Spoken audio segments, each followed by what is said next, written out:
तो हेलो बच्चों, आज हम लेके आए हैं class 10th chemistry chapter first chemical reaction and equation का नेक्स्ट वीडियो। आज की वीडियो में हमारा टॉपिक रहेगा balancing of chemical equation. Balancing of chemical equation को पढ़ने से पहले हमें एक छोटा सा टॉपिक है जो हमें समझना होगा, जिसको हम बोलते हैं स्केलेटल इक्वेशन। सो क्या होती है skeletal equation? The equation which is not balanced, वो इक्वेशन जो क्या नहीं होती है, बैलेंस नहीं होती है, इज कॉल्ड स्केलेटल इक्वेशन। क्या कहलाती है? स्केलेटल इक्वेशन कहलाती है। इस स्केलेटल इक्वेशन को समझाने के लिए हमने यहाँ पर एक एग्जांपल लिया है, जिसमें हमने लिखा है मैग्नीशियम होता है Mg, रिएक्ट करता है ऑक्सीजन O2 से एंड फॉर्म कराता है क्या? Magnesium oxide MgO।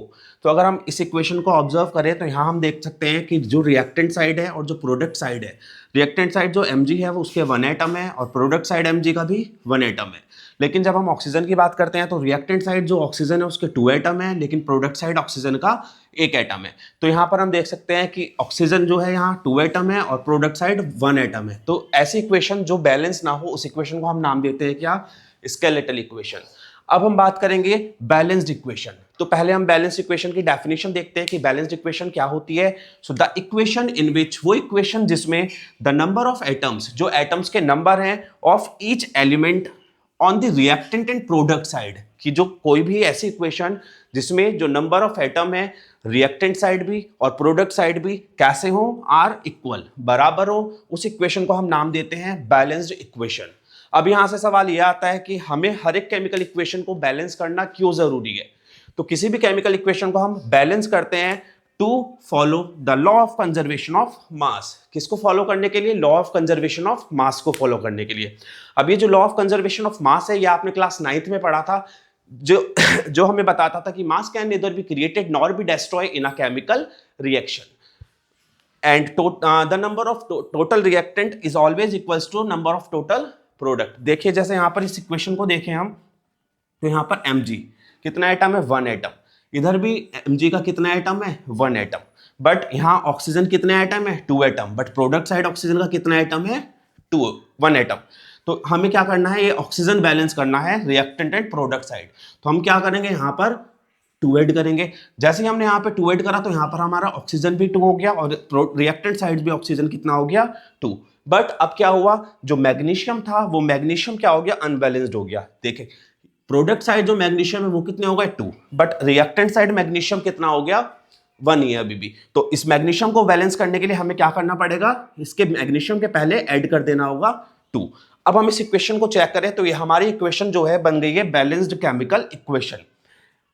Mg 2 atom, O 2 atom, Mg 2 atom and oxygen 2 atom. तो अब हम इस इक्वेशन को अगर ऑब्जर्व करें तो यहां पर total number of reactant equal हो गए किसके? टोटल नंबर ऑफ प्रोडक्ट के। और यही बात बताता है हमें कौन? लॉ ऑफ कंजर्वेशन ऑफ मास। तो इस law of conservation of mass को सेटिस्फाई करने के लिए हमने क्या करा? इस गिवन इक्वेशन को बैलेंस करा। अब बैलेंस केमिकल इक्वेशन हमने पढ़ लिया कि बैलेंस केमिकल इक्वेशन किसको बोलते हैं। अब इस बैलेंस केमिकल इक्वेशन से रिलेटेड आपके एग्जाम में एक क्वेश्चन जरूर बनेगा, जो एक एमसीक्यू टाइप क्वेश्चन आएगा। उसमें आपको क्या कर दिया जाएगा? इक्वेशन गिवन होगी और फिर उस इक्वेशन के लिए आपको क्या कहा जाएगा कि इस इक्वेशन को आप बैलेंस कीजिए, और आपको फिर कुछ ऑप्शंस गिवन होंगे और उन ऑप्शन को देखते हुए आपको उस इक्वेशन को क्या करना होगा? बैलेंस करना होगा। अब यहाँ पर मैं कुछ इक्वेशंस लेके आया हूँ जो अभी कैसी फॉर्म में है? स्केलेटल फॉर्म में है। अब इनको हमें क्या करना है? इन इक्वेशंस को बैलेंस करना है। जैसे हमारी फर्स्ट इक्वेशन गिवन है जिसमें क्या है? Fe जब वो रिएक्ट करता है H2O से तो एक प्रोडक्ट बनाता है Fe2O4 एंड हाइड्रोजन गैस। तो अगर अब हमसे कहा जाए कि हमें इस इक्वेशन को क्या करना है? बैलेंस करना है। तो इस इक्वेशन को बैलेंस करने के लिए हमें सबसे पहले क्या देखना होगा कि रिएक्टेंट साइड जो एटम्स है उनका नंबर क्या है और जो प्रोडक्ट साइड एटम्स है वो कितने नंबर में है। जैसे अगर हम यहां देखें तो यहां Fe का कितना एटम है? 1 एटम। प्रोडक्ट साइड जो है Fe कितना एटम है? 3 एटम है। Hydrogen reactant side H2 2 atom है और प्रोडक्ट साइड भी 2 एटम है। जबकि ऑक्सीजन जो है रिएक्टेंट साइड 1 एटम है और प्रोडक्ट साइड 4 एटम है। तो हमें क्या करना है? ऑक्सीजन को बैलेंस करना है और Fe आयरन को बैलेंस करना है। जबकि हाइड्रोजन हमारा ऑलरेडी बैलेंस है अभी के लिए। तो हम क्या करेंगे? यहां पर देखिए कितने ऑक्सीजन है? 4 ऑक्सीजन।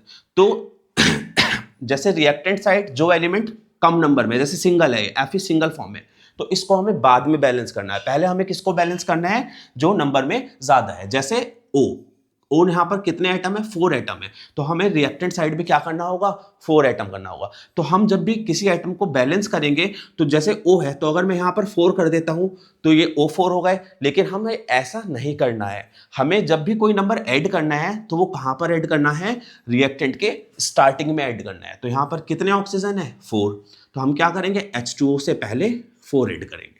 तो अब हमारे जो ऑक्सीजन है यहाँ पर भी कितने हो गए, 4, और यहाँ पर भी कितने ऑक्सीजन हो गए, 4।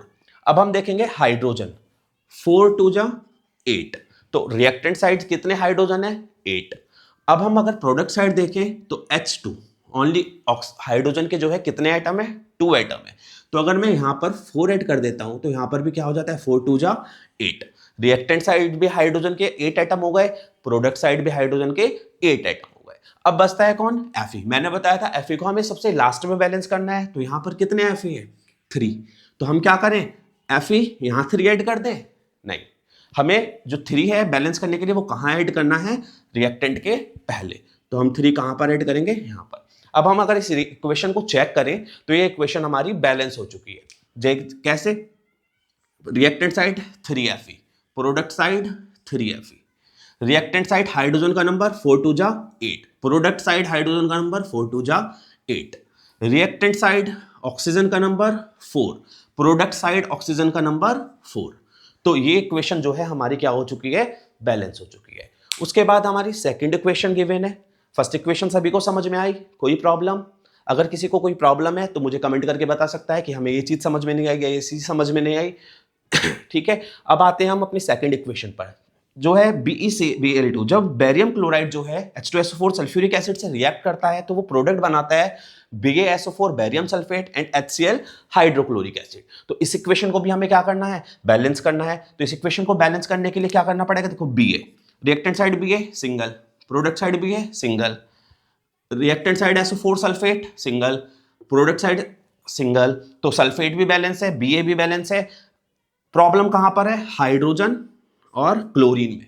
यहां reactant side hydrogen 2, chlorine 2, product side hydrogen 1 और क्लोरीन भी 1।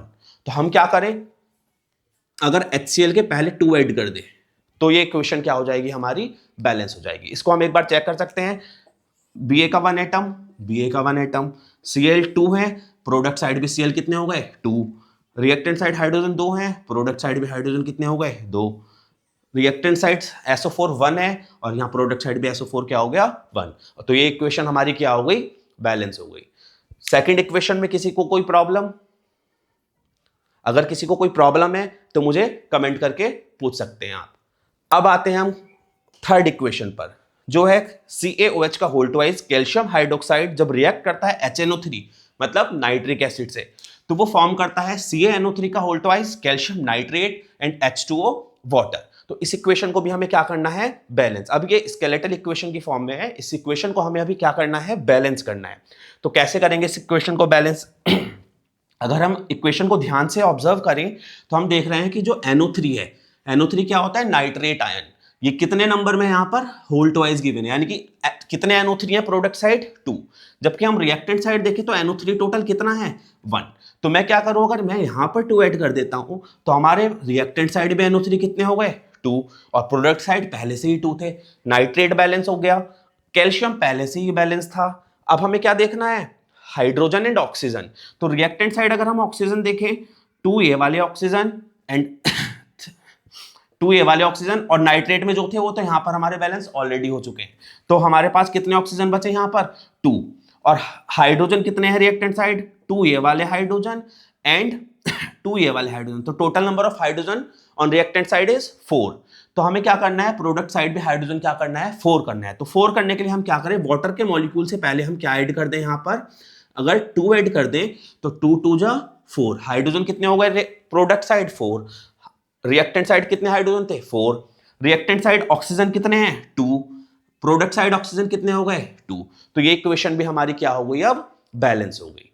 आई होप ये इक्वेशन भी सभी को समझ में आई होगी। अगर इस इक्वेशन में कहीं पे कोई प्रॉब्लम है या कोई चीज आपको समझ नहीं आई है तो आप कमेंट करके पूछ सकते हैं। ये मैंने 3 इक्वेशन लेके आया था बैलेंस द फॉलोइंग इक्वेशन के लिए टॉपिक से।